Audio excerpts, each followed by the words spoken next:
Hello everyone, welcome to Pramila's home channel. Be happy with mother nature. అందరికీ నమస్కారం. అందరికీ ఎంతో ఇష్టమైన పన్నీర్ పరోటాని గోధుమ పిండితోనూ అలాగే కాబూలీ శనగలతో ఇంట్లో ఉన్న ఐటమ్స్తోనే ఎక్కువ సపరేట్ మసాలాలు లేకుండా టేస్ట్గా ఫాస్ట్గా చేసుకోవచ్చు.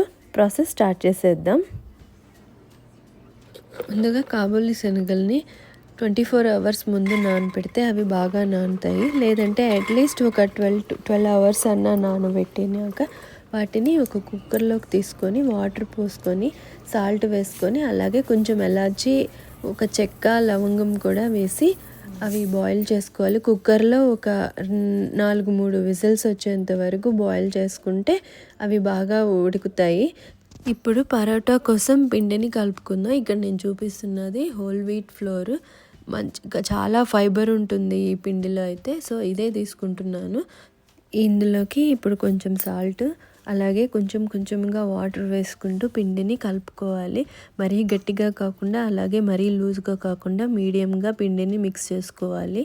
ఇలా మెత్తగా మిక్స్ చేసుకొని కలుపుకొని పెట్టుకున్నాక పక్కకు పెట్టుకొని ఇప్పుడు మనం కర్రీకి రెడీ చేసుకుందాము. ఒక మీడియం సైజ్ ఆనియన్ తీసి ఆనియన్స్ కట్ చేసి పక్కన పెట్టుకొని ఇప్పుడు ఒక వెడల్పుగా ఉన్న ఒక కడాయి తీసుకొని దాంట్లోకి ఆయిల్ పోసుకొని ఆయిల్లోకి మన కొంచెం ఆవాలు జీలకర్ర అలాగే కొంచెం సోంపు కూడా వేసి అవి వేగుతుండగా కట్ చేసి పెట్టుకున్న ఆనియన్స్ కూడా వేసి అవి బాగా దూరగా వేగనివ్వాలి. ఆనియన్స్ ఇలా వేగుతుండగానే కొంచెం వెల్లుల్లి తీసుకొని దాన్ని కూడా కచ్చాపచ్చాగా దంచి అది కూడా వేసి దాన్ని వేగనివ్వాలి. ఇలా వేగుతుండగా కొంచెం పసుపు, 1 స్పూన్ కారం వేసి అది కూడా మగ్గనివ్వాలి. ఈలోపు ఒక చిన్న జార్లోకి 4 కానీ 3 కానీ పండిన టమాటాలు తీసుకొని దాంట్లో పాటు కొంచెం కొబ్బరి తురుము, ఎండు కొబ్బరి అయినా పచ్చి కొబ్బరి అయినా వేసుకొని మెత్తగా మిక్సీ పట్టుకోవాలి. దీంట్లోకి కొంచెం అల్లం కూడా వేసాను, వెల్లుల్లి అల్లం కూడా వేసి మెత్తగా మిక్సీ పట్టుకున్నాక దాన్ని ఈ కడాయిలోకి వేసి మిక్స్ చేసుకోవాలి.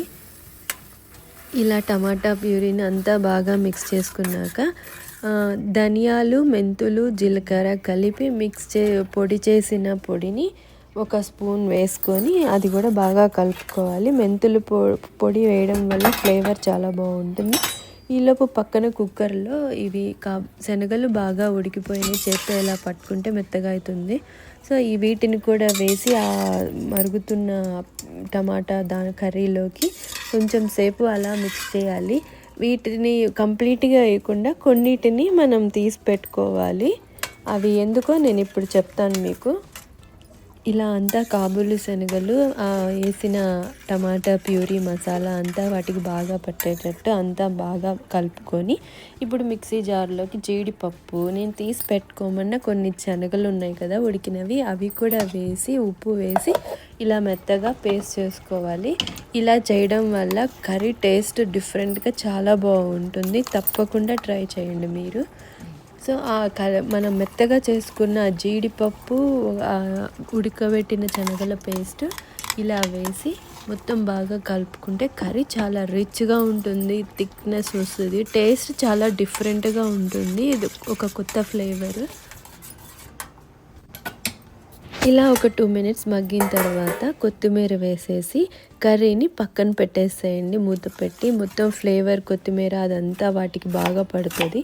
ఈలోపు మనం పన్నీర్ పరోటా కోసం ఆనియన్స్ కట్ చేసి పెట్టుకొని అలాగే పన్నీర్ని తురుముకుందాము. సో ఒక గిన్నెలోకి కట్ చేసి పెట్టుకున్న ఆనియన్స్ అలాగే ఈ తురుముకుని పెట్టుకున్న పన్నీర్ని తీసుకొని దాంట్లోకి అల్లం వేయకుండా మీకు ఇష్టమైతే అల్లం వెల్లుల్లి పేస్ట్ వేయచ్చు. బట్ వెల్లుల్లి ఒక్కటి వేసి చూడండి, పన్నీర్ అది పరోటా టేస్ట్ చాలా డిఫరెంట్గా బాగుంటుంది.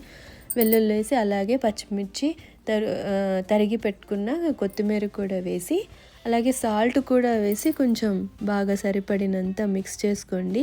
ఇంకా ఎండుమిర్చి ఫ్లేక్స్ ఉంటాయి కదా, అవి వేస్తే కూడా చాలా బాగుంటుంది. బట్ మరీ కారం ఎక్కువ అవుతుందని వేయలేదు. సో అలా వేసి ఇప్పుడు మనం ముందు కలిపి పెట్టుకున్న గోధుమ పిండిలోకి ఇలా మనకు కావాల్సినంత సైజులో ఆ పన్నీర్ని ఇలా రోల్ లాగా చేసి ఇలా చపాతీ పిండిలోకి రోల్ చేసుకొని ఇలా స్లోగా రోల్ చేసేటప్పుడు మధ్యలో కొంచెం స్లోగా చేయండి. ఒకటేసారి గట్టిగా ప్రెస్ చేస్తే అది ఇట్లా బర్స్ట్ అవుతుంది. సో ఫస్ట్ కొంచెం స్లోగా చేసామంటే తర్వాత అది షేప్ ఏమి ఇది అవ్వదు, మంచిగా వస్తుంది ఇట్లా క్లియర్గా.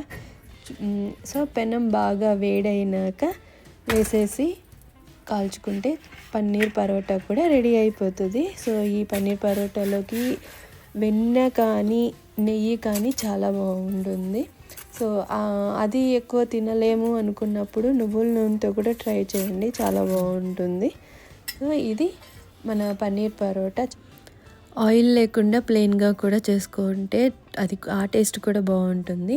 ఎలా చేసుకున్నా చాలా సాఫ్ట్గా వస్తుంది.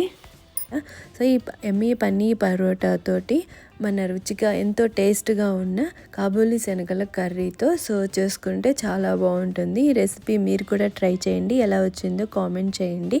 And please like, share, subscribe. Thank you for watching.